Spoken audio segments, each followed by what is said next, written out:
நம்ம எலியா பசியோடு இருந்த போது ஆண்டவர் காகத்துக்கு கட்டளையிடுகிறார். காகம்பே அதுக்கு அப்பமும் இறைச்சியும் கொடுத்தது நாம் பார்க்க முடிகிறது.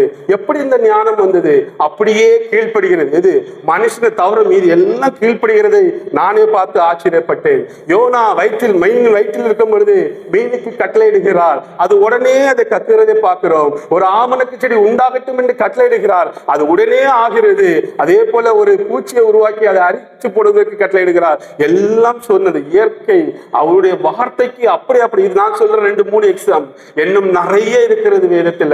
ஒவ்வொன்றும் அவர் சொல்ல சொல்ல சொல்ல அப்படியே கேட்டதை பார்க்கிறோம். யோனாதான் நினைவைக்கு போனா அங்க போற, அங்க போனா இங்க போற. ஆனால் மீன் அப்படி இல்லை, சொன்னதை செய்தது. இயற்கை சொன்னதை செய்தது. ஒவ்வொரு படைப்பும் அத்திமரத்தை பார்த்து சபித்தாரு, சொன்னதை செய்தது. அவர் என்ன சொன்னாரோ மரம் செடி கேட்டது, கடல் கேட்டது, மீன் கேட்டது, மிருகங்கள் கேட்டது, எல்லாம் காற்று கேட்டது, எல்லாமே கேட்டது. மலைக்கு கட்டளையிட்டால் மழையும் கேட்டது. எல்லா இயற்கையும் அவருடைய வார்த்தைக்கு கீழ்ப்படுகிறது என்றால் அவர் எவ்வளவு மகிமை உள்ள ஒரு ஆண்டவர்.